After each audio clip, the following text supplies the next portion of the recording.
할렐루야. 예, 추운 날씨에도 이렇게 열심히 또 예배드리러 와주셔서 너무 감사드리고, 자, 오늘 본문 말씀 봉독하시겠습니다. 저와 여러분이 교대로 봉독하지요. 이사야서 32장 13절에서 20절. 나의 백성이 사는 땅에 가시덤불과 찔레나무가 자랄 것이니 가슴을 쳐라. 기쁨이 넘치던 모든 집과 흥겨운 소리, 그치지 않던 성읍을 기억하고 가슴을 쳐라.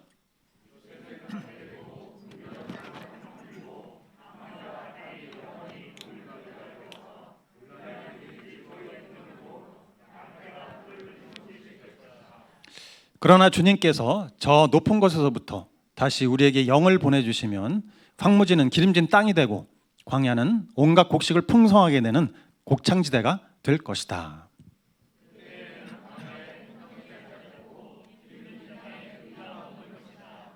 의의 열매는 평화요, 의의 결실은 영원한 평안과 안전이다. 나의 백성은 평화로운 집에 살며 안전한 거처, 이 평온히 쉴 수 있는 곳에서 살 것이다. 아멘. 자, 여러분, 체리피커라는 말 들어보셨어요? 체리피커. 아시는 분 아실 텐데, 케이크에 체리가 이렇게 얹어져 있잖아요.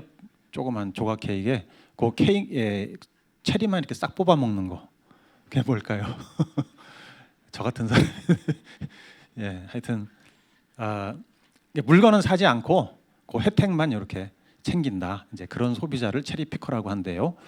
요즘에 이제 체리 슈머가 뜬다고 합니다. 다음 사진 보여주시면 체리 슈머. 예, 저렇게 케이크 있는데 저건 뭐냐면 나쁜 뜻은 아니고 뭐냐면 하도 시대가 어렵잖아요. 그러니까 최대한 하여튼 알뜰하게 절약하기 위해서 뭐 반반 구매 들어보셨어요, 여러분? 반반 구매?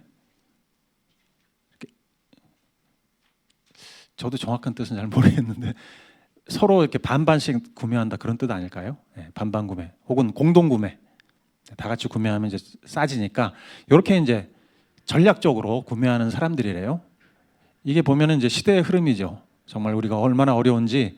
그래서 이 현대판 보릿고개를 어떻게 지혜롭게 극복해 나갈 것이냐, 이렇게 이제 대처하는 사람들이 이제 체리 슈머라고 합니다. 참 어렵다는 거죠. 그만큼. 예, 우리 이 본문 말씀이 실은 이 어려운 시절에 대한 얘기잖아요. 예, 이 본문 말씀이 우시아 왕 때 이제 유대 땅에 아수르가 침공을 해서 이게 하나님의 심판이에요. 그래가지고 이제 황무지가 돼 버려요. 폐허가 돼 버립니다. 그 얘기를 하고 있어요. 이 본문에서 13절에 보면은 나의 백성이 사는 땅이 마치 가시덤불, 찔레나무가 자랄 것이니 가슴을 쳐라 이럽니다. 기쁨이 사라지고 흥겨운 소리가 사라지고, 예, 황폐하게 됐다는 거죠. 마치 이제 우리 지금 이 시대를 보는 것 같아요. 예, 뭐 지금 코로나가 계속되고 있고 또 이제 증가하고 있고. 그래서 사실은 저희 와이프가 서울 와야 되는데 계속 못 오고 있어요. 이 코로나가 뭐 잠잠해질 듯하면 또 막 번창하니까 이게 힘들어요. 그다음에 우크라이나 전쟁 계속되고 있죠. 또 뭐 인플레가 일어나고 또 금리 급등하면서 우리가 재정적인 압박이 굉장히 심하고, 저는 심한데요. 하여튼 재정적인 압박과 또 뭐죠? 이 정치계는 왜 이렇게 양극화돼 가지고 이렇게 진영 논리로 치닫고 있는지, 그래서 계속 혼란스럽고, 예. 그다음에 북한은 또 핵 도발한다고 저렇게 또 난리를 치고, 그러니까 굉장히 지치는 것 같아요. 이런 두루두루 여러 가지 일들에 의해서. 그래서 우리는 마치 저 가시덤불 속에, 찔레나무 속에 있는 거 아닌가. 예. 여러분, 저기 보면 이제 기쁨에 넘치던 흥겨운 소리, 하면서 내가 이렇게 흥겹게 기뻐했던 그 시간들이 언제 있었지? 막 이렇게 더듬어서 찾아봐야 되는, 막 그렇게 기쁘고 흥겨운 일이 계속 있습니까? 여러분 어떠세요? 잘 없죠. 예. 기억이 가물가물해요. 그런데 앞으로 이제 2023년도 전망도 그렇게 밝지 않지 않습니까? 예. 이렇게 되면 이제 눌리죠. 눌림이 있어요. 눌림이 있고 걱정이 되고 두려움도 있고, 이거 어떻게 되는 거 아닌가? 우리는 왜 이렇게 계속 시달려야만 할까요? 현실에. 예. 예. 언제쯤 이렇게 풍요롭고 이 성경 말씀에 나오듯이 풍요로운 세상, 예, 평온한 세상, 안전한 세상이 올까요? 제가 이제 인생을 돌아보니까 이제 60년 살았는데 한순간도 이렇게 평안했다 그런 적이 별로 없었던 것 같아요. 그게 뭐 한 1년이건 5년이건 어릴 때는 물론 아무 생각 없으니까 지나갔지만 어릴 때도 그렇게 만만치 않잖아요. 동네 친구들이 막 괴롭히고 하면은 또 부모님들이 비교시키고 경쟁시키고 너는 이거밖에 못하냐 이러면 이제 하여튼 늘 뭔가 이렇게 부족하고 사는 게 불안하고 요동치고 긴장의 끈을 놓을 수가 없잖아요. 이게 이제 우리의 인생이구나 그런 생각이 들어요. 그러면 우리는 왜 이렇게 살아야만 되죠? 왜 그렇게 살아야 되죠? 근데 성경에 이미 나와 있잖아요. 이미 이렇게 살 수밖에 없는 구조적인 문제가 우리에겐 있는 거예요. 창세기 3장 17절 18절 보면 남자에게는 이렇게 말씀하셨다. 네가 아내의 말을 듣고서 내가 너에게 먹지 말라고 한 그 나무의 열매를 먹었으니 이제 땅이 너 때문에 저주를 받을 것이다. 너는 죽는 날까지 수고를 하여야만 땅에서 나는 것을 먹을 수 있을 것이다. 땅은 너에게 가시덤불과 엉겅퀴를 낼 것이다. 너는 들에서 자라는 푸성귀를 먹을 것이다. 이거는 이미 우리가 이 세상에 태어나면서부터 예정된 일인 거죠. 가시나 덤불과 엉겅퀴. 이제 저주 속에 우리가 들어간 거죠. 이제 죄 짓고 타락해가지고 그 완벽한 환경인 에덴 동산에서 쫓겨나서 어떻게 해요? 가시덤불, 엉겅퀴가 있는 황무지로 우리가 들어가게 된 거예요. 여러분 베드로가 예수님을 처음 만났을 때 뭐라고 그랬습니까? 바다에서 밤새 그물질을 했는데 주님, 밤이 맞도록 수고했으나 얻은 게 없습니다. 이런 허무한 고백이 우리의 인생이 아니냐 이거죠. 그러면 어떻게 우리가 이 저주에서 벗어날 수 있을까? 이 저주에서 벗어날 수 있을까? 그 대반전의 역사가 일어나는데 우리 32장 15절 보면 여러분 18절 다 같이 한번 다시 읽어보시겠습니다. 시작.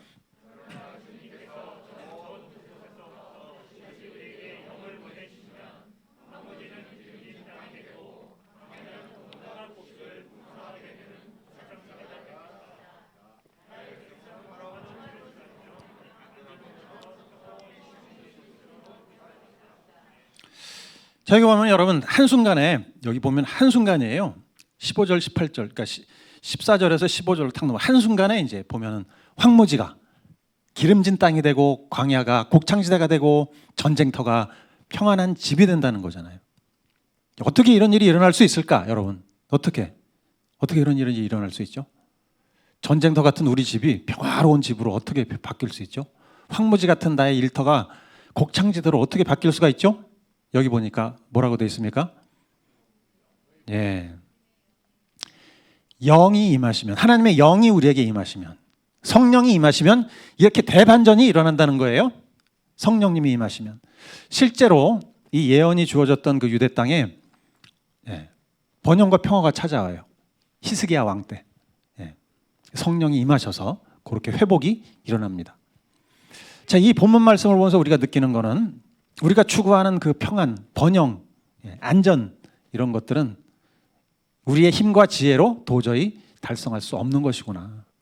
우리 인간의 힘으로는 안 되는구나. 결국은 성령이 임하셔야만 가능하구나. 이것을 우리가 알 수 있습니다. 좀 밝아졌어요, 세상이. 왜 이렇게 어두웠지 그동안? 자, 감사해요. 제가 이제 장 목사님과 며칠 전에 뵈가지고 말씀을 들었는데 그 피지에 여러분 아체나라는 자매가 있어요. 아체나. 제가 6년 전에 갔을 때는 굉장히 이렇게 애기였는데 지금은 뭐 장성했더라고요. 사진 보니까 그 아체나는 그 집이 장 목사님이 17년 전에 방문했을 때 그 동네에서 가장 찢어지게 가난한 가정이었다고 했습니다. 그리고 천대받는 가정이라고 했습니다. 그런데 이 아체나가 이제 교회 나와서 예수 믿고 또 교회를 섬기고 또 저희가 보낸 그 장학금으로 이제 공부를 하면서 어떻게 했냐면 이제 교사가 되는 꿈을 키웠대요. 그리고 진짜 이제 교회 스텝이고 지금은 예배인도 자고 그런데 그 인턴 교사로 취직했는데 최고 점수를 받았답니다. 그래가지고 그 지역의 학교에 교사로 정식 임용이 됐다고 해요. 이번에. 그래서 근데 이게 교사가 되는 게 그렇게 쉬운 건 아니라고 장 목사님이 말씀하셨는데, 그죠? 굉장히 취업난인데다가 교사가 되는 게 쉽지 않은데 참 너무나 감사해요. 그런 소식을 들으면. 그런데 또 더 놀라운 건 그 청년부 자매들이 청년부 형제 자매들이 모여서 이제 의미심장한 대화를 나눴어요. 야, 우리가 돌아보니까 교회를 떠나지 않고 계속 교회를 다녔던 우리는 하나같이 다 잘 됐다. 그런데 교회를 떠나갔던 우리 친구들은 하나같이 다 잘못됐다. 이렇게 비난의 말이 아니라 그게 팩트인 거죠. 다 일반화시킬 수 없겠지만 이게 성령의 역사인 거예요. 성령의 역사. 황무지가 기름진 땅으로 바뀌는 것. 이게 성령의 역사예요. 자, 이 성령의 역사. 황무지가 옥토로 바뀌는 이 역사. 그러면 이제 성령의 역사를 우리가 좀 더 알았으면 좋겠습니다. 성령의 역사가 무엇이냐? 첫 번째로 성령의 역사가 무엇인가? 다음 화면. 자, 이제 성령이 임하신다 할 때 성령이 임하면 이런 역사가 일어나는 성령이 임하시는 게 뭘까요? 하나님의 통치가 임한다는 거예요. 성령이 임하신다. 성령님은 하나님이 통치하지 않는 곳에는 임하지 않습니다. 성령이 임하셨다는 것은 그곳을 성령님이 하나님이 통치하신다 그 뜻이에요. 그래서 빌립보 2장 11절 말씀 모두가 예수 그리스도는 주님이시라고 고백하여 하나님 아버지께 영광을 돌리게 하셨습니다. 여러분 우리가 주님, 예수 그리스도는 주님입니다 이렇게 고백할 수 있는 거 이게 성령의 역사예요. 성령이 아니고는 예수를 주라 고백할 수 없는데 자, 예수가 주다 할 때 이 주는 무슨 뜻이냐면 뭐 주인이다 그 뜻이 있지만 하나님이라는 뜻이죠. 아도나이 그러면 이제 하나님 또 주권자 통치자라는 뜻이에요. 그래서 예수님이 하나님이시고 주권자이며 통치자이십니다. 아시다시피 이 땅이 왜 이렇게 황무하게 됐죠? 우리 아담과 하와가 에덴 동산에서 그 선악과 따먹어가지고 어떻게 했어요? 하나님의 주권을 무시한 거예요. 하나님의 주권을 파괴한 거예요. 제거한 거예요. 하나님의 통치를 거부한 거예요. 그런데 이제 성령이 임하니까 어떻게 됩니까? 그 황무지에 다시 하나님의 주권이 세워지고 하나님의 통치가 임하면서 에덴 동산처럼 회복되는 거예요.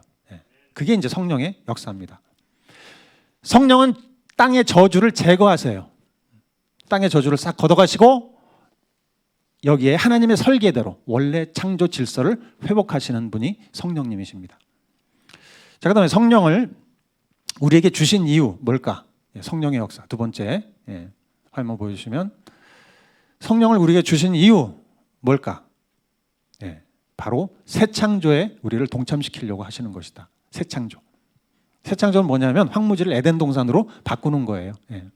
이 일을 위해서 성령을 우리에게 주셨다.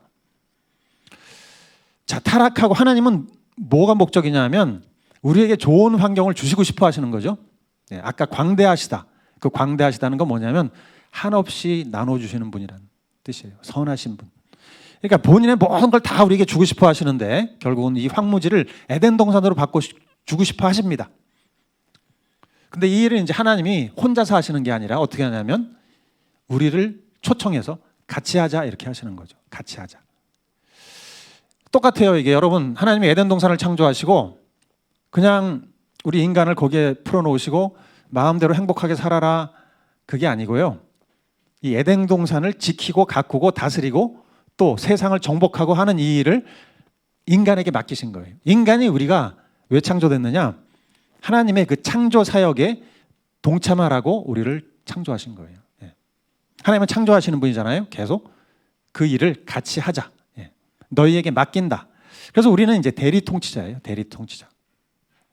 그래서 이제 우리가 성령을 받는다 할 때는 그냥 내가 구원 받았나 봐. 구원 받았으니까 성령이 오시나 봐. 이 정도 구원의 징표가 아니라 뭐죠? 우리의 존재 목적과 부르심이 회복되는 걸 말하는 거예요.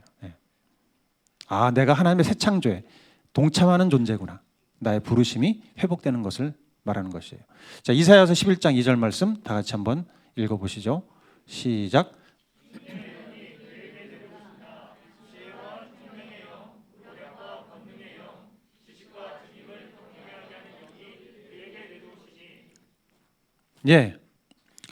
여기 보면 이제 성령님이 예수님에게 임하셔서 이제 예수님께서 메시아 사역을 하실 수 있게 되는 걸 말하는 거죠. 여기 보면 지혜와 총명의 영. 이건 뭘까? 뭐 시간이 없으니까 간단하게 말씀드리면 지혜는 하나님의 뜻을 이렇게 분별할 수 있게 하는 것이고 현실에 그것을 풀어내는 거예요. 그다음에 총명은 깊은 통찰력이죠. 그러니까 하나님의 뜻을 이 현실에 풀어내는 영이 이제 성령인 거예요. 그다음에 모략과 권능의 영은, 모략은 뭐죠? 새 창조하시는 하나님의 그 일을 하실 때 계획을 세우시잖아요. 모략을 세우셔요. 예. 그다음에 여기서 이제 권능 그랬는데, 이 권능은 하나님의 능력을 말하는 거예요. 그냥 어떤 힘이 있다는 게 아니라 이 수준이 하나님의 능력. 그러니까 예수님은 일을 하시는데 모략을 세우시고 하나님의 능력으로 그걸 추진하니까 당연히 이루어질 수밖에 없죠. 예. 자, 그다음에 지식과 주님을 경외하는 영은 뭐냐면 지식은 하나님을 아는 지식. 우리가 하나님을 아는 지식이 있는데 그냥 갖고만 있는 게 아니라 하나님을 경외하기 때문에 그것에 순종한다는 거예요. 예. 순종해서 그것을 풀어낸다. 그게 이제 지식과 경외하는 영이 되겠습니다. 그러니까 예수님께서는 성령을 받으셔가지고 이제 하나님의 뜻을 알고 그거의 뜻에 따라서 계획을 세우시고 순종해서 전능하신 하나님의 힘으로 그것을 추진해서 이루어내시는 분이라는 거예요. 그러니까 이루어지죠. 예수님이 하시는 모든 일은 이루어집니다. 그런데 그런 동일한 성령을 우리에게 부어주셨다는 거예요. 우리에게. 그래서 우리도 하나님의 뜻을 알 수 있어요. 그죠? 그리고 이제 순종할 수 있게 됐어요. 그리고 이제 모략을 세워요. 새 창조하시는 하나님의 일을 위해서 내가 계획을 딱 세우고 그것을 추진할 수 있는, 어떤 능력으로? 전능하신 하나님의 능력으로 추진할 수 있는 그런 성령을 우리에게 주셨고, 왜? 새 창조의 역사에 동참하라고 동역자로 삼으신 거예요. 그래서 우리는 하나님의 이 새 창조 사업에 파트너십을 갖고 있어요. 이 어마어마한 위대한 이 우주의 새 창조에 파트너십을 가진 존재라는 거. 여러분 회사에 파트너십이 된다는 건 어마어마한 특권이잖아요. 우리 하나님 나라의 파트너십을 갖고 있어요. 우리는 대단한 존재예요. 자, 그러면 이제 새 창조가 뭐냐, 이거를 쉽게 생각하면 뭐죠? 황무한 땅에 하나님의 주권을 다시 세우고 통치가 임하게 하고 우리가 순종함으로 하나님 나라의 실제를 여기 현실에 구현하는 거. 복잡한 얘기지만 그냥 하나님의 뜻대로 산다 이렇게 하면 쉬운데, 새 창조, 그래서 우리 세 가지 키워드를 이제 생각하면 좋겠어요. 뭐냐면 하나님의 주권, 첫 번째. 두 번째가 하나님의 뜻. 그 다음에가 세 번째가 우리의 순종. 이렇게 세 가지로 구성됐다 생각하시면 되겠습니다. 우리 한번 외쳐보겠습니다. 첫 번째 뭐라고요? 새 창조는 첫 번째 주권, 두 번째 하나님의 뜻, 세 번째 우리의 순종. 이렇게 될 때 이제 새 창조가 일어난다. 자, 그러면 이 새 창조가 어디에서 일어나는가? 먼저 새 창조가 보면은 세 번째 화면 보여주시면 새 창조가 일터에서 일어나는 거예요. 일터에서. 그럼 우리의 일터에서. 우리는 이제 자꾸 하나님의 성령 그러면 이제 교회, 영적인 일 이렇게 생각하게 되는데, 성령이 단지 여러분 우리를 구원해주고 또 천국 가기까지 도와주는 그 정도 역할만 하시는 게 아니에요. 그래서 우리는 성령의 역사 그러면 자꾸 이렇게 병 고치는 거, 뭐 기적이 일어나는 것, 신비한 체험을 하는 것 자꾸 이렇게 한정시키는데, 그렇게 한정시키면 안 되고, 여기 본문을 보면 여러분 아까 황무지 나왔죠? 또 그 다음에 광야가 나왔고 폐허가 나왔어요. 이게 다 어디입니까? 우리의 일터예요. 일터. 우리의 일터. 성령을 우리에게 주신 목적은 이 일터를 새 창조하라고 주신 거예요. 일터. 그래서 예수님이 제자들에게 내가 너희를 세상으로 보낸다 그렇게 하고 성령을 받아라 그랬죠. 이 예수님이 성령을 왜 제자들에게 주고 세상으로 보냈을까? 성령을 주시고 교회에 모여서 그냥 여기서 수도원 짓고 행복하게 살아라 이게 아니라 세상으로 보낸다. 왜요? 거기에 이제 일터에 대한 예수님의 관심이 있는 거죠. 세상에 어디예요? 세상이 일터잖아요. 그래서 우리가 세상으로 보냄받은 목적이 교회에 모여서 기도하고 예배드리고 뭐 전도하고 이런 영적인 일만 하라고 보내시지 않았다는 거. 저도 그랬고, 이제 우리가 쉽게 빠지는 게 이 영적인 일, 기도하고 예배드리고 이거는 거룩하고 돈 벌고 일하는 이런 세상적인 영역은 부정하다. 약간 이런 의식을 우리가 내면에 갖고 있잖아요. 무의식적으로. 그죠? 이게 뭐냐면 성속을 구분하는 거. 성속. 그런데 하나님은 교회는 거룩하고 일터는 부정하다. 이렇게 절대로 생각을 안 하셔요. 하나님은 이 종교의 영역에서뿐 아니라 저 세상에 있는 뭐 우리 가정도 마찬가지고 일터도 마찬가지고 지역사회, 국가 거기에 다 하나님의 주권을 세우십니다. 그렇게 하시는 것이 회복이에요. 예. 마지막 때 다 그렇게 되는데 제가 예수 믿고 이제 1년 동안은 굉장히 은혜 충만하고 정말 이 환상적인 시간을 보냈어요. 하나님과의 그 친밀한 신혼 기간. 예수님 막 사랑해요. 막 맨날 진짜 사랑해요. 눈물 콧물 흘리고 그렇게 살았는데 근데 이제 예수님을 열심히 믿다 보니까 큰 고민에 빠지기 시작했는데 그게 뭐냐면 내가 이제 예수님을 너무 사랑하고 주님께 내 모든 걸 드리고 싶은데 이렇게 헌신하면은 그러면 어떻게 살아야 되나? 여러분 헌신하면 어떻게 살아야 되죠? 예, 신학교 가야 됩니다. 그죠? 풀타임 사역자 돼야죠. 예? 목사 되고 선교사 되고 그게 사랑하는 거지. 예? 저도 그렇게 생각했어요. 그래서 야 그러면 헌신하면 내가 이 10년 동안 공부한 준비한 이거 건축 설계 이거 내려놓고 그러면 영적인 일에 이제 내가 몰두해야 되는 건가? 예. 이 고민을 엄청 많이 했어요. 진짜 3년 내내 했어요, 사실은. 심각하잖아요. 여러분 헌신하면 다 신학교 가서 풀타임 사역자 된다 그러면 심각한 거잖아요. 내 지금 몇십 년 동안 이게 투자한 거 다 날라가고 나는 그러면 새롭게 뭘 해야 되나 막 이런 고민에 빠지잖아요. 이제 헌신 안 하면 이 기분을 모르실 거야. 근데 헌신하면 예, 난 주님을 위해 살겠습니다. 이렇게 침례받을 때 그렇게 했으면 당연히 이 고민 한번 해봐야 되는 거 아니겠어요? 그래서 정말 3년 동안 막 기도하고 말씀 보고 연구하고 어떻게 해서든지 풀타임 하기 싫다 이런 마음으로 예, 주님 저는 이건 아니죠. 이렇게 하면서 이제 리더들하고도 막 대화하고 하면서 이제 씨름을 했는데 하나님께서 주신 답은 뭐냐면 나는 종교의 영역뿐 아니라 일터의 영역에서 헌신된 충성된 일꾼을 찾고 있다. 이렇게 말씀하시더라 이거죠. 예. 종교의 영역만이 아니라 일터에서 헌신된 사람을 찾고 계시는 하나님. 그래서 그때부터 이제 저는 직업을 통해서 일터를 변화시키고 싶다 이런 열망을 갖게 됐고 하나님의 은혜로 이제 알파벳 스터디 학원을 시작하게 된 거죠. 여러분 우리가 평생 살면서 직장에 투자하는 시간이 12만 시간이래요. 12만 시간. 여러분 12만. 어유 어마어마하죠. 예. 그리고 우리 하루 중에서 여러분 깨어있는 잠자는 시간 빼고는 50%를 일터에서 보냅니다. 예. 그러니까 이 일터가 굉장히 중요한 장소인 거예요. 네. 그냥 함부로 시간을 흘러보낼 수 없는 곳이에요. 그래서 일터에서 우리가 어떻게 살아가는가가 굉장히 중요한데 자, 일터에서 여러분 하나님의 주권을 세운다 이런 생각 해보셨어요? 내가 하나님의 뜻을 찾고 그것에 순종해서 새 창조를 일으켜보자 이런 거 생각해 보신 적 있어요? 네. 고개 끄덕끄덕 하시는 분들이 계셔서 감사합니다. 뭐 절레절레 하시는 분도 계시고요. 자, 그러면 하여튼 이게 당연한 뭐 그죠. 그래서 이제 이 일터에서 새 창조하는 이 모든 일들이 여러분 어떻게 되는 거라고요? 예, 제가 저번에 설교 때 말씀드렸지만 이게 마지막 때 불의 심판이 있죠. 그걸 통과하죠. 그러면 그대로 남아서 천국으로 이어집니다. 예. 그게 사실이에요. 성경 말씀이에요. 고린도서 3장 여러 가지 성경 말씀에 나오죠. 여러분 우리가 하는 일들이 일터에서 하는 일들이 영원히 남을 수 있다. 이거 믿으십니까?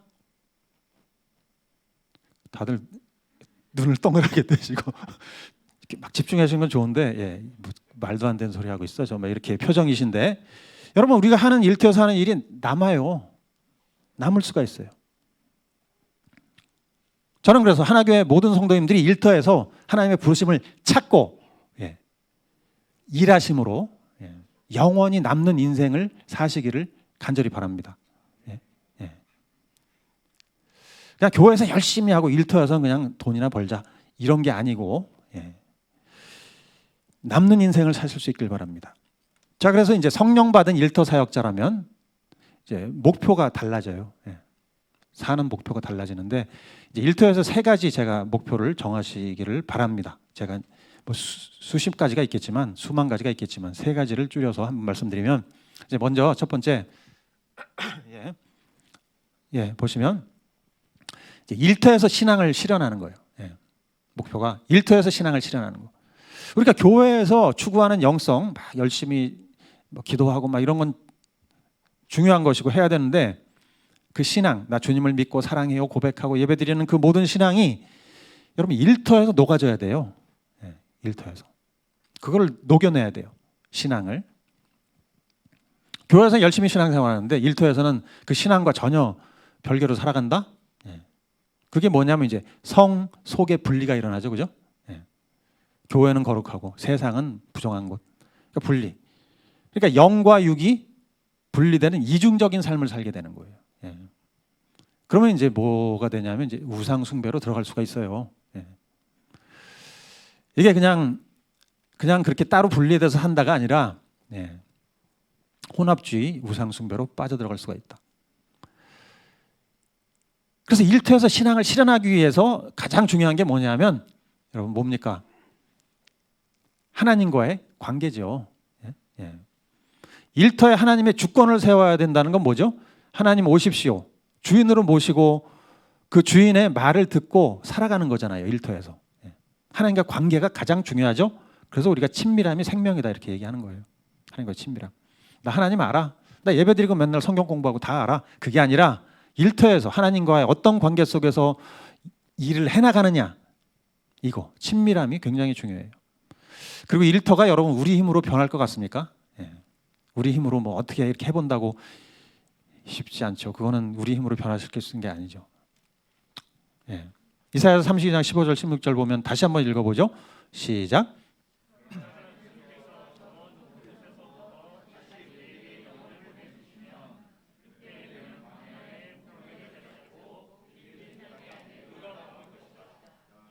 예, 여기에서 나타나듯이 영을 보내주셔야 가능한데 여러분 일터에서 우리가 공평하게 정의를 실현하고 자비를 베풀고 막 이것이 우리 힘으로 스스로 힘으로 불가능해요. 예. 이게 이제 하나님의 속성이잖아요.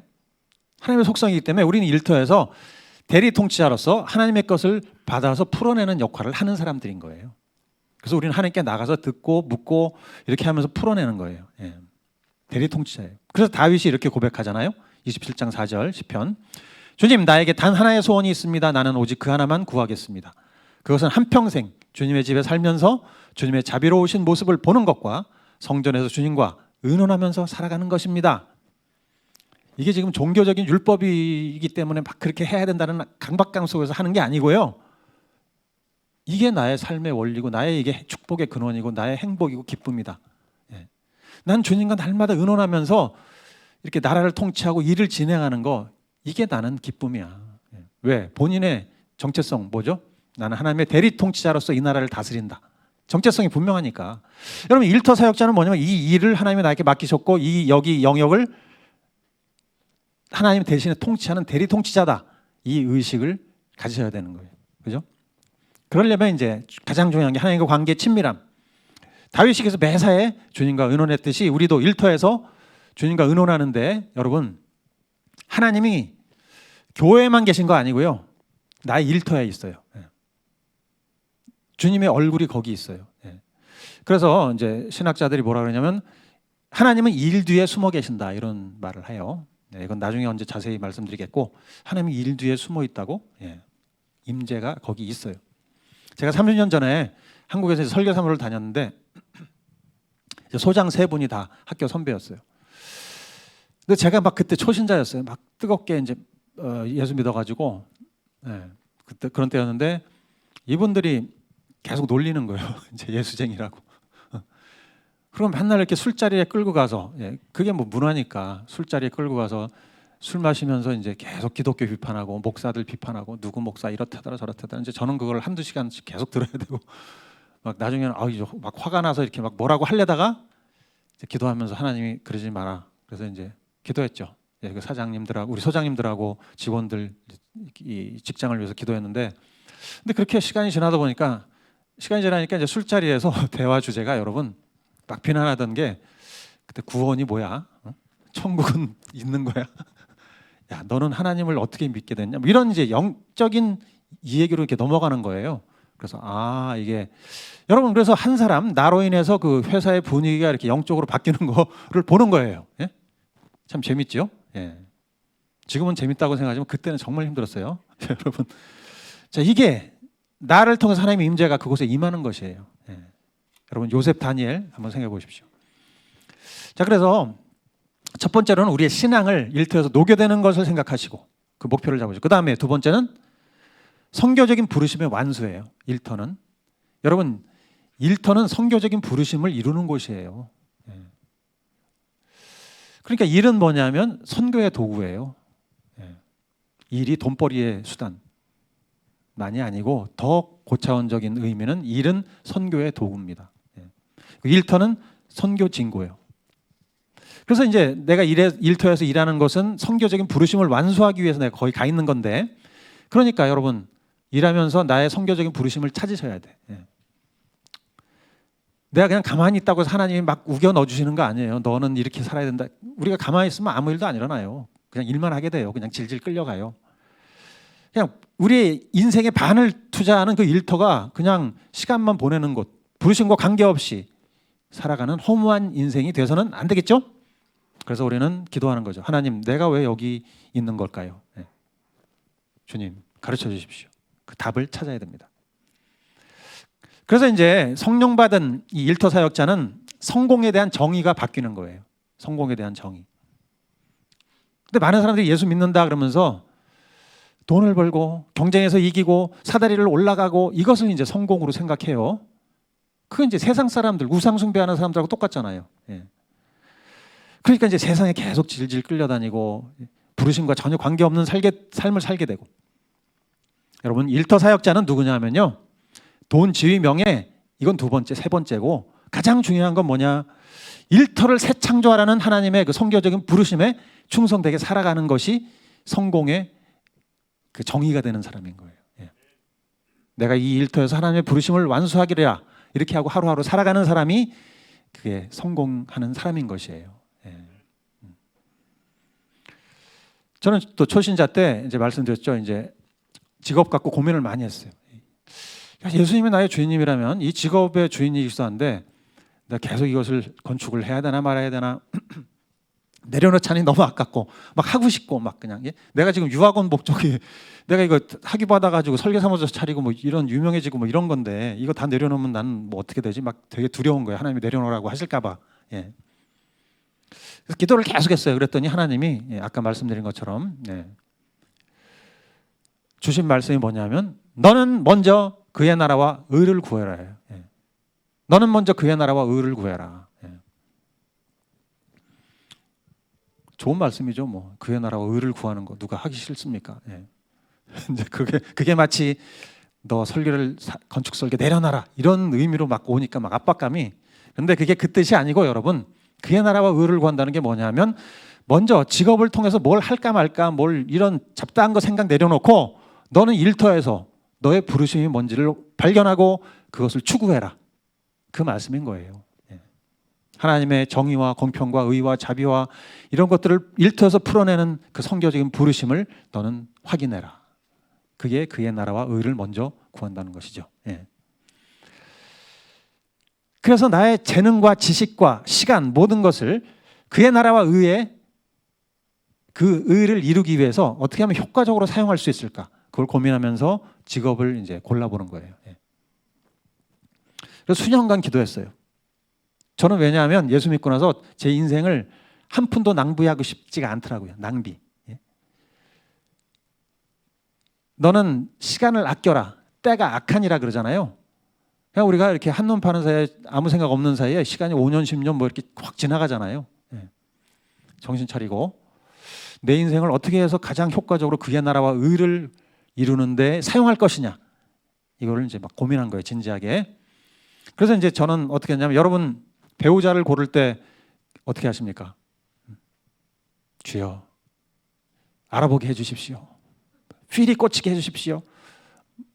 뭐 그런 것도 조건이 되겠지만 하나님 앞에서 배우자의 조건, 하나님 이런 사람 이런 사람 이런 사람 리스트를 적잖아요. 마찬가지로 그의 나라와 의를 구하기 위해서 일터에서 제가 무엇을 해야 됩니까? 어떤 일을 하고 싶은가? 그 부르심이 뭔가? 그 리스트를 적어보는 거죠. 그래서 저에게는 첫 번째가 일을 하는지만 영적인 시간 확보가 제일 중요한 거였어요. 저는. 왜냐하면 친밀함이 생명이니까. 뭐 일은 뼈 빠지게 해가지고 돈도 벌고 성공할 수 있는데 하나님과의 관계는 꽝이다. 그럼 망하는 거죠. 그건 망하는 거예요. 그러니까는 일단 영적인 시간을 확보할 수 있어야 돼요. 기도할 수 있는 시간이 있어야 되고 친밀한 그래서 이제 저녁 시간은 가능한 주님과 보낼 수 있어야 돼 있고, 주말에는 뭐 이렇게 개인적인 2-3시간씩 주님과 친밀한 어떤 수양회를 할 수 있어야 되겠고, 또 교회를 섬길 수 있는 그런 여력이 있어야 되겠고, 사역을 할 수 있어야 되겠고, 막 이런 것들을 이제 생각하는 거죠. 그 다음에 일을 통해서 그리스도의 사랑을 이렇게 흘려보낼 수 있는, 섬길 수 있는 사람들을, 그런 일, 그런 거. 예. 또 그 다음에 또 직장 공동체를 형성해서, 여러분 세상에서 혼자서 이거를 세상과 대적해서 싸우는 거는 불가능해요. 그래서 공동체를 이뤄서 어떤 기업 문화를 만드는 거. 네. 기업 문화. 그 다음에 사업을 하게 되면 이 사업 공간을 교회를 위해서 쓰고 싶다, 이런 마음이 또 저에게 있었어요. 그 다음에 수익을 교회를 세우는 일에, 또 선교에 쓰는 것, 뭐 이런 것들이 이제 저의 어떤 직업을 선택할 때 기준으로 딱 정하고 기도하는 거죠. 하나님, 저의 부르심은 이거라고 생각합니다. 이거에 맞는 직업을 가르쳐 주세요. 우리는 직업에 맞춰서, 내가 하고 싶은 일에 맞춰서 모든 걸 다 거기에 이렇게 조정시키잖아요. 예. 교회고 뭐고 신앙이고 다 조정시키 거기에. 예, 우선순위를 그렇게 하는 게 아니라 하나님의 부르심을 먼저 딱 정하고 그거에 맞는 직업을 택해 보는 거죠. 자, 이런 것들이 이제 알파벳 스트릿의 근간이 됐던 거예요. 예. 그 알파벳 스트릿이 선교적인 부르심을 향해서 25년 동안 살아갈 수 있는 그 근간이 되었습니다. 그래서 참 너무나 감사해요. 하나님이 그렇게 스텝 바이 스텝으로 저를 인도하셨던 것. 그래서 일터에서 이제 성공의 정의가 뭐냐? 하나님의 주권을 세우고, 예, 하나님의 뜻, 그것을 풀어내는 것. 그래서 새 창조의 역사를 일으키는 것. 이게 이제 성공의 기준이 된 거예요. 예. 여러분의 일터에서의 성공의 기준을 이렇게 바꿔보시길 바랍니다. 예. 자, 뭐라고요? 첫 번째, 하나님의 주권을 세우고, 또 그분의 뜻을 찾고 순종해서, 예, 새 창조의 역사를 일으키는 것. 바꾸는 거예요. 예, 일터를 바꾸는 거예요. 에덴 동산으로 바꾸는 거예요. 황무지를.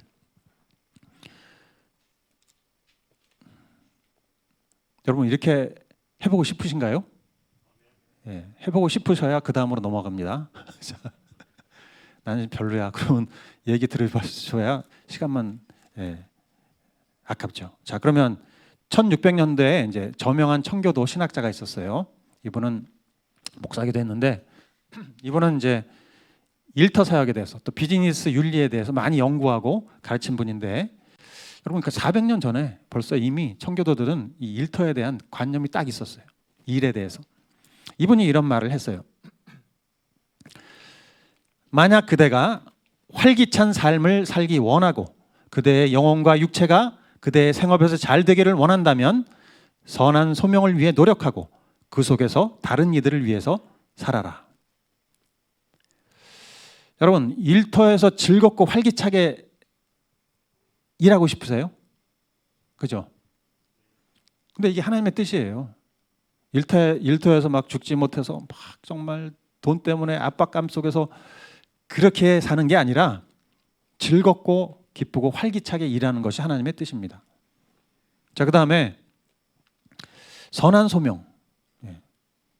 그 다음에 읽어보면 그대가 소명을 이해하지 못하는 이상 직업을 갖지 말고. 이게 뭐죠? 직업에 맞춰서 내 인생을 거기에 조정하라는 게 아니라 나의 부르심에 맞게 직업을 택하라는 거예요. 직업에 소명이 있다는 거예요. 하나님의 부르심이. 직업은 하나님의 부르심이다. 이 의식을 갖고 부르심을 찾았을 때 직업을 가져라. 그리고는 그 직업을 가졌을 때 그 직업을 통해 하나님을 섬기고 유쾌함과 신실함으로 경건하게 일해라. 자, 그럼 난관과 위험 속에서 그대의 염려와 두려움을 하나님께 맡기고 그분이 그대들을 위하여 염려를 대신 짊어지시는지 살펴봐라. 여러분 일하다 보면 또 사업을 하다 보면 얼마나 난관이 많아요. 참 정말 하루하루가 스트레스 압박. 저도 뭐 그렇게 살았으니까 일하면서. 근데 또 신기한 게 즐거워요. 그렇게 될 수 있다는 거예요. 왜? 하나님께 다 맡기니까. 왜죠? 이 일터의 주인은 예수님이시고 당신이 주권자시고 다스리시고 맡기는 거죠. 나는 그냥 대리통치자니까 맡길 수 있으니까 얼마나 편해요.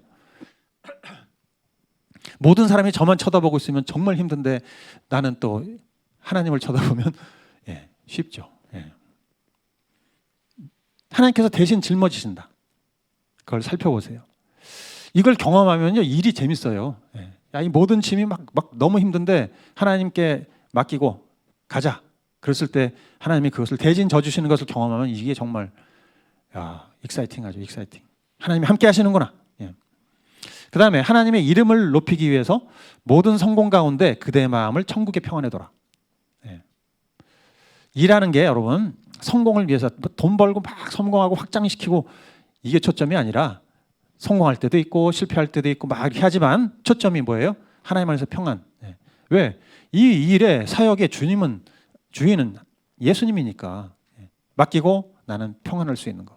잘 되건 잘 된다고 막 너무 막 우쭐하고 막 이러지 않고 그냥 감사합니다 이렇게 하고 가고. 예.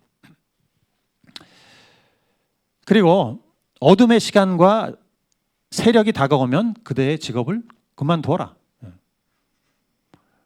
막 이거 사업 망하면 큰일 나는데 막 이렇게 쩔쩔매는 게 아니라 그냥 때가 왔구나. 언제든지. 왜냐하면 여러분 기업이 100년 넘는 거 힘들잖아요. 근데 직장도 뭐 평생 가는 것도 아니고 언제 그만둘지 모르지만 하나님이 스탑하면 오케이 이렇게 하고 그냥 내 임무가 끝났구나 이렇게 생각하면 된다는 거예요. 중요한 건 밑줄 친 부분 다 같이 한번 보이시나요? 한번 읽어보죠. 시작. 그대가 자신이나 이 세상을 추구하지 않고 주님을 위해 일했다는 사실에 대해 그대의 양심이 증거하는 것으로 족하다. 예. 나는 세상을 위해 살지 않고 나 자신을 위해 살지 않았고 주님을 위해 살았지. 이것으로 만족하라는 거예요. 예. 이게 이제 성공의 기준인 거죠, 그죠? 성공의 기준이 다른 거예요. 뭐 세상에서 뭐 이렇게 해가지고 뭐 남겼어, 그래서 사람들이 인정해주고 그게 아니고 하나님이 인정해 주시는 거예요. 나 주님을 위해서 일했고 새 창조를 위해서 헌신했고 그래서 너는 잘했다, 착하고 충성된 종아 이렇게 듣는 것이 이제 우리 인생의 목표가 되는 거죠. 그러면 하나님의 위로가 오고 사람들로부터 위로가 온다는 거죠. 자, 여러분 이게 이제 선교적인 부르심을 받은 정상적인 일터 사역자의 모습인 거예요. 예. 이게 정상적인 겁니다. 예. 이게 뭐 특별한 게 아니라 이게 이제 평범한 그냥 일터 사역자의 모습이 돼야 되는 거예요. 예. 자, 그러므로 여러분 우리가 일터에서 선교적인 부르심을 완수하는 거 이 목표를 세우시기 바랍니다. 예. 예. 일터에서 나의 선교적인 부르심을 완수하리라 이 목표를 세우고 일하시기 바랍니다. 예. 자, 그다음에 이제 또 중요한 건데 마지막으로 공동체 문화 형성하기. 사실 이 문화에 대한 것만 해도 엄청나게 할 얘기가 많지만 이게 5분 안에 해야 되니까. 자, 문화. 여러분 문화는 뭐죠? 공동체 문화를 형성한다. 그게 왜 중요할까? 그냥 나 혼자 잘하면 되잖아. 나만 잘 버티면 되지. 그게 아니고요. 하나님이 새 창조하라, 일터를 새 창조하라고 할 때 뭘 바꿔야 되는 거냐면 문화를 바꾸는 걸 말하는 거예요. 문화. 예. 그냥 나 혼자 신앙을 지키고 주여 여기서 견디고 있습니다. 이게 아니고요. 일터의 문화를 바꾸는 것. 이제 문화가 뭐냐면 우리의 가치가 거기 들어가 있고 우리의 신념, 습관, 전통, 행동 양식, 생활 양식 이런 게 다 들어가 있는 거예요. 예. 그래서 일터를 새 창조한다 이럴 때는 기업 문화를 바꾸는 걸 말하는 거예요. 문화를 바꾸는 거. 세상 문화에서 하나님 나라 문화로 바꾸는 걸 말하는 거죠. 말씀드렸다시피 여러분 일터에 하나님의 주권이 세워지고 하나님이 통치하기 시작하면 이제 하나님의 공평과 정의와 자비와 사랑이 이렇게 풀어지잖아요. 예. 그럼으로써 문화가 바뀌게 돼요. 여러분 이제 우리가 풍요와 번영, 막 우리 이 사업이 잘 되고 막 복 받고 막 이렇게 되기를 원하잖아요. 우리 직장에서 내가 잘 되고. 그런데 이제 그 복만 자꾸 초점을 맞추는데 여러분 먼저 해야 될 건 뭐냐면 복이 임할 수 있는 환경을 만드는 거가 초점이에요. 예. 하나님이 복 주실 수 있는 환경을 만드는 거. 예. 그게 이제 문화를 바꾼다 그 뜻이에요. 예. 여러분 나는 여전히 세상적인 가치관에 찌들어 있고 그냥 막 성공과 명예와 이런 욕심 탐욕이 막 가득하고 그런데 막 일하면서 어떤 술수를 부리고 이렇게 하면서 하나님 복 주십시오 나 예수 믿잖아요. 이게 안 된다는 거죠. 이게. 예. 예. 먼저 바뀌어야 되는 거죠. 예. 바뀌어야 되는 거죠. 내 안부터 해서 내 일터의 문화가 바뀌어야 돼요. 그게 이제 복 받는 환경을 조성하는 거예요. 여러분 나 한 사람으로 인해서요 일하는 방식이 바뀔 수가 있잖아요, 그죠? 예. 나 한 사람으로 인해서 부서의 문화가 바뀔 수 있고 또 기업의 문화가 바뀔 수 있다. 예. 제가 30년 전에 설교사무소 다닐 때 그때만 해도 이제 여러분 30년 전이니까 지금은 어떤지 모르겠는데 뇌물이 많이 있었어요. 예. 그러니까 일을 원활하게 돌아가게 하려면 뇌물은 필요악인 거야. 그래서 사장님이 저를 불러서 이 부장 저기 오늘 저기 구청 좀 갔다 와. 왜요? 건축 허가 받으려니까 이거 갖다가 돈 좀 주고 와라. 뇌물 주고 오라는 거예요. 예. 그래서 어떻게 했겠습니까 제가? 예? 예. 자유 아니면 나를 잘라라. 막 이렇게. 저는 어떻게 했을까요? 어휴 주여 어떻게 하죠? 예. 이거 안 하면은 나는 잘릴 텐데 여러분 어떻게 하시겠어요? 그럴 때. 예. 뭐 저는 이제 안 된다 그랬죠. 예. 저는 못한다. 크리스찬이라서 안 됩니다. 근데 참 재밌는 거는 그분이 교회 다니시는 사장님이에요. 근데 이제 나는 예수 믿기 때문에 안 합니다. 이러니까 이해는 하죠. 그런데 이제 기분은 나쁘지. 그래서 어떻게 했을까요? 다른 직원한테 맡기는 거죠. 그럼 네가 갔다 와라 이렇게 되는 거죠. 이제 그걸 보면서 예. 제 양심은 지켰잖아요. 그런데 그 공은 이제 딴 사람한테 넘어가니까 그걸 보니까 불편한 거예요. 그죠? 예. 야 이게 내가 거부한다고 끝나는 게 아니구나. 뭐죠? 이게 구조적인 이 문제를 해결하지 않으면 안 되는구나.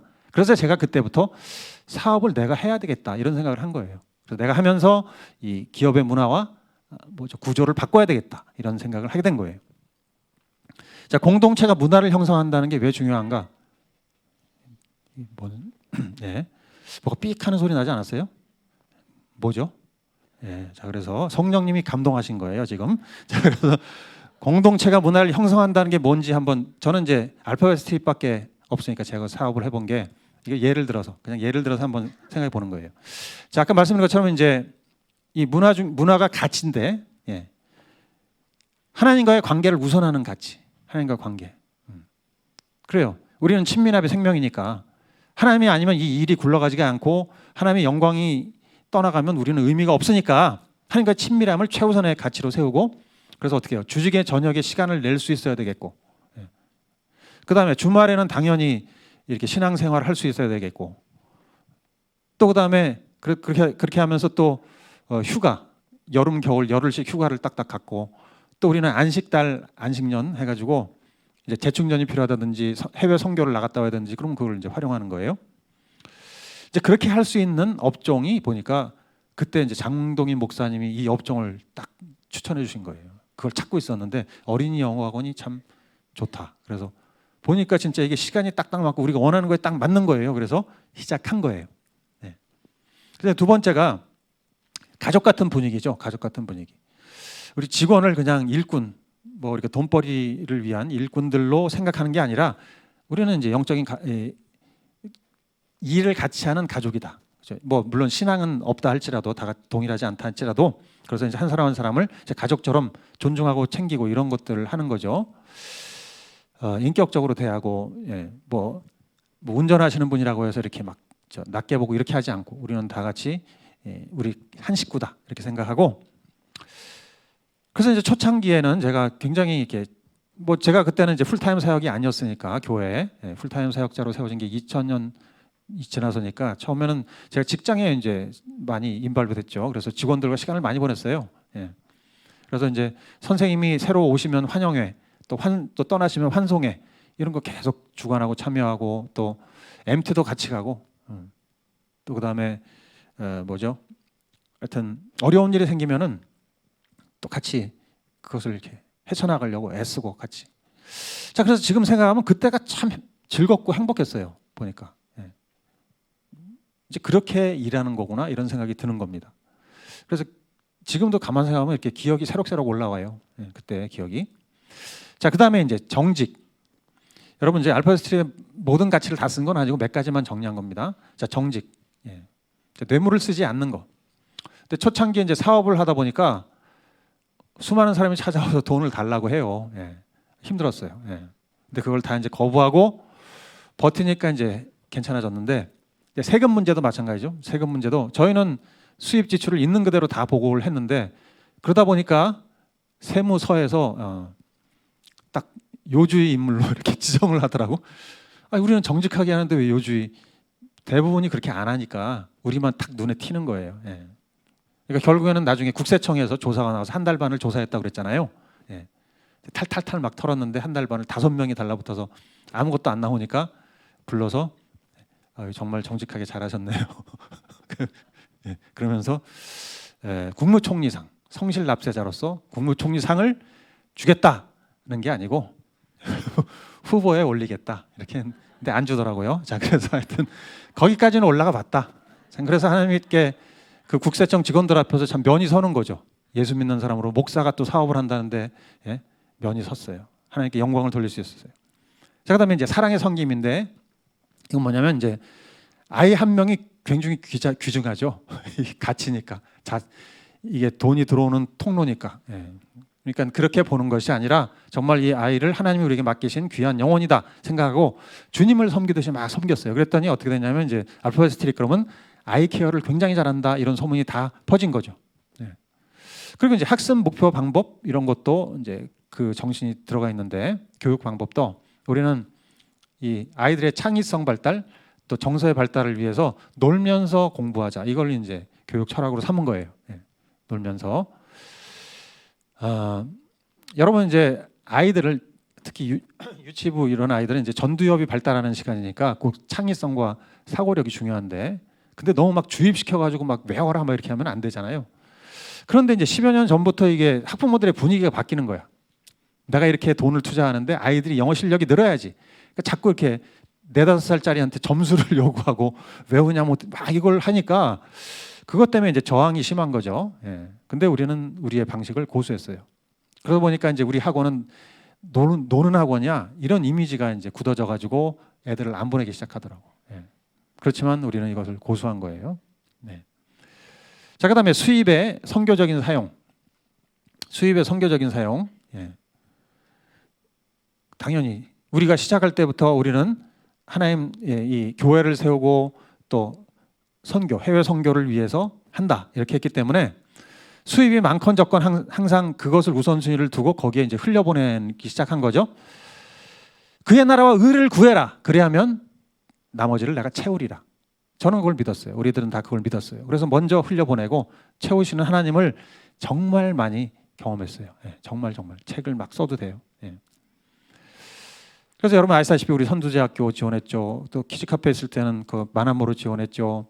또 해외 선교 다윗의 장막 지원하고 또 링킹 더 월드 뭐 가브리엘 집 이렇게 해가지고 한 달에 보니까 보통 1,200만 원에서 1,500만 원을 이렇게 지원을 했어요. 제가 뭐 얼마 액수를 이렇게 자랑하려는 게 아니라 그렇게 했는데 여러분 하나님이 채워주시다는 거죠. 그의 나라와 의를 먼저 구하니까 채워주시더라. 그래서 뭐 어떤 사람들은 그거를 비축해서 학원이 이렇게 사업하는데 운영비에 써야지 그런데 그랬으면 아마 우리 학원이 문 안 닫을 수도 있겠죠, 그죠? 그걸 10년을 모으면은 버틸 수 있잖아요. 오히려 더 사업에 투자하고. 근데 그렇게 안 했다는 거예요. 근데 그렇게 안 한 것을 저는 전혀 후회하지 않습니다. 그의 나라와 의를 구하는 게 중요하기 때문에 먼저기 때문에 전혀 후회가 없어요.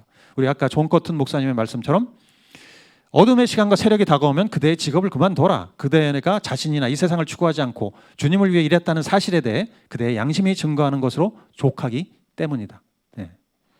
우리는 주님을 위해서 일했다. 그것으로 족하고 또 어떻게 됩니까? 우리가 했던 많은 일들, 알파벳에서 했던 많은 일들과 또 이 창조했던 문화, 이 문화가 여러분 마지막 때 불을 통과하면서 심판의 불을 통과할 때 이렇게 싹 정화돼서 고스란히 딱 남아서 어떻게 해요? 새하늘과 새 땅에 한 자리를 차지하게 될 것으로 믿습니다. 그렇기 때문에 저는 전혀 뭐 아쉬움도 뭐 그런 게 없어요.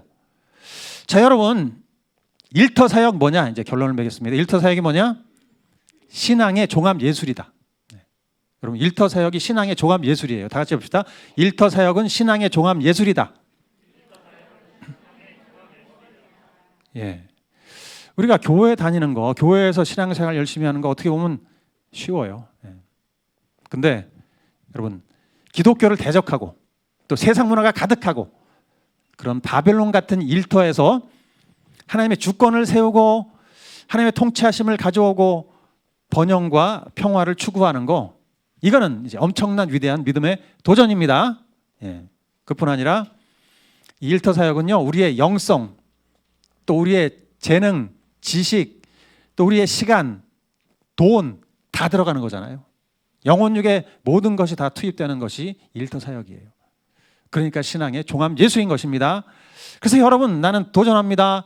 여러분 한 분 한 분이 정말 일터에서 이렇게 선교적인 삶, 주님의 통치권을 세우는 그 삶, 새 창조하는 삶을 살아가는 것을 기대해요. 예. 뭐 그게 이제 막 익사이팅한 거예요. 교회에서 여러분이 모여서 예배드리는 모습도 참 훌륭한데, 여러분이 예배드리고 가서 막 일터에서 새 창조를 일으키는 그 삶을 생각하면 막 익사이팅한 거예요. 그래서 저는 여러분이 기도 훈련, 또 셀 훈련, 전도 훈련 받으셔야 되지만 이 일터 사역 훈련을 받으셔야 된다고 생각해요. 훈련 받아야 할 수 있거든요. 예. 저는 독자적으로 하느라고 정말 맨 땅에 헤딩이었어요. 너무 힘들었어요. 근데 이거를 이렇게 누가 가르쳐 준다 그러면 저는 정말 뭐 날아갈 것 같아요. 예. 그랬었어요. 여러분, 이 무궁무진한 신앙의 종합 예술의 세계예요. 이게 여기에 발을 들여놓으시기 바랍니다. 하나님은 여러분들을 사용하셔서 일터를, 황무지를, 세상을 기름진 땅으로, 옥토로, 또 평화와 안전과 쉼이 있는 에덴 동산으로 바꾸시려고 합니다. 우리를 그 일에 초청하신 거예요. 여러분이 제가 하겠습니다 이렇게 나서시는 여러분들이 되기를 예수 그리스도 이름으로 축원합니다. 자, 우리 찬양하면서 기도하겠습니다. 하나님의 부르심에는 후회하심이 없네.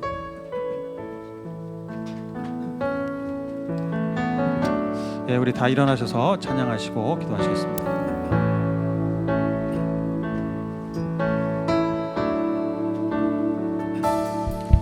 하나님의 부르심에는 후회하심이 없네.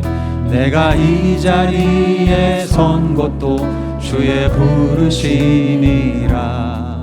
하나님의 부르심에는 결코 실수가 없네.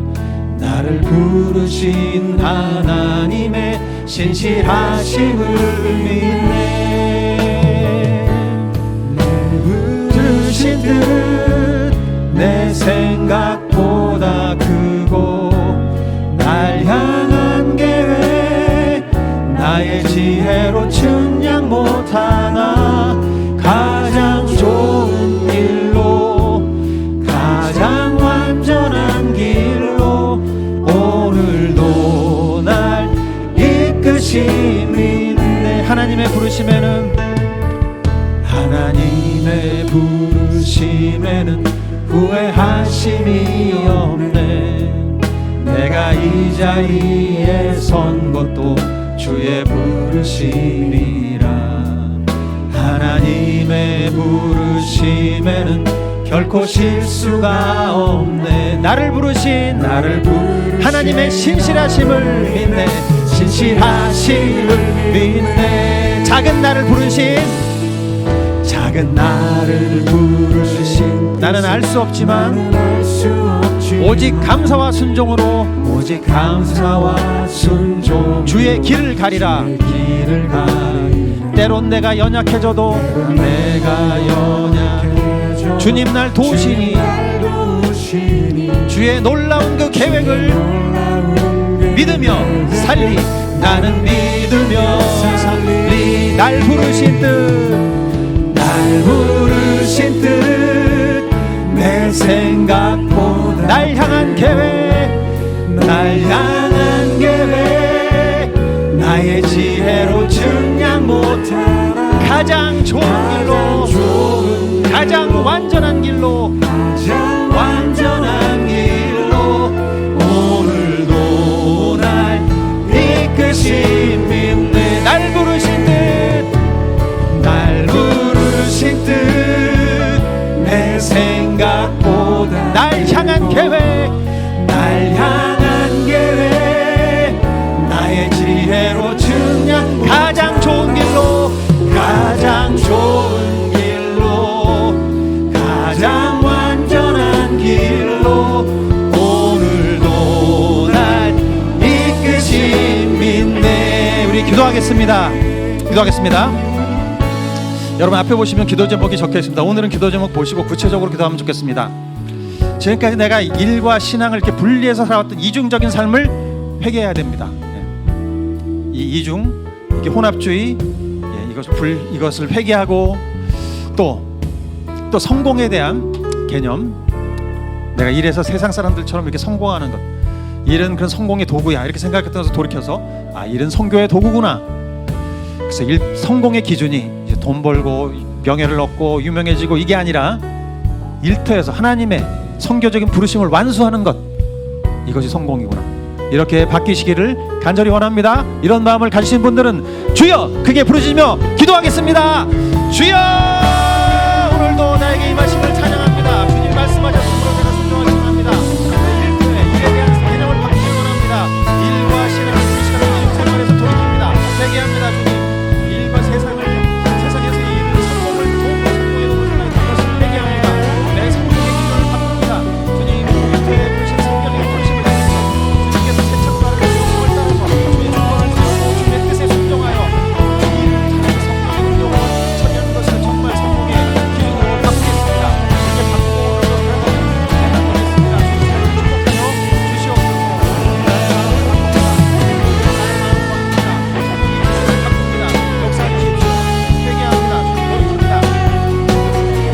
자, 두 번째 기도합니다. 일터에서 하나님의 주권을 세우고 하나님의 뜻에 순종하여 새 창조하는 일에 동참하겠습니다. 그것이 성공의 기준이므로 목표이므로, 그러므로 주님 이렇게 일할 때 황무지 같은 나의 일터를 기름진 땅으로 옥토로 변화시켜 주시옵소서. 우리 주여 기도하겠습니다. 주여, 나의 일터를 바꿔주십시오. 일터를 황무지 같은 일터를 기름진 땅으로 옥토로 복창미다로 바꿔주십시오. 그렇게 할 수 있도록 주님, 나의 일터에 주님의 주권을 세워주시고 주님의 뜻을 풀어내시며 제가 순종할 수 있도록 성령님 저의 기름 부어주시고 제가 순종하겠습니다. 그래서 주님 순종함으로 말미암아 주님의 뜻을 풀어내고 공평과 정의와 자비와 사랑을 풀어내므로 이 기업의 문화를 바꾸겠습니다. 나의 일터의 문화를 바꾸겠습니다. 황무지를 황무지 같은 우리 일터를 주님 일터로 바꿔주십시오. 주님 풍요롭고 엉여로운 땅으로 바꿔주십시오. 우리가 번영이 일하게 해주십시오. 평화롭게 만들어 주시옵소서. 간절히 소망합니다. 주님 역사하여 주시옵소서.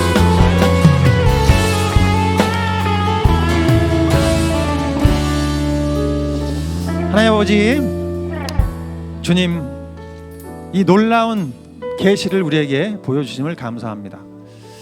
우리의 신앙생활의 모든 초점이 주님 그냥 교회에서 신앙생활 잘하는 것, 어떤 종교 행위들을 잘하는 것이 아니라 그 신앙생활이 또 신앙의 힘이 우리 주님이 부르시는 그 일터, 세상으로 가서 그 일터에서 그 신앙을 녹여내는 것, 그래서 주님께서 새 창조하라는 명령을 따라 주님의 주권을 세우고 순종함으로 하나님의 나라를 그곳에 펼치는 것, 이것을 성공으로 삼고 달려가기로 결단하는 우리 모든 성도님들 머리 위에 예수 그리스도의 은혜와 하나님 아버지의 사랑을 날마다 부어주심으로 그 힘으로 살아가게 하시고 성령의 감화감동 교통하심을 허락하셔서 주님과 상의하고 살아가는데 아무 문제 없게 하여 주시옵소서. 그래서 주님이 주시는 그 성령님의 모력과 능력 부어주시며 또 주님을 아는 지식과 또 순종하는 영을 부어주셨기를 간절히 원합니다.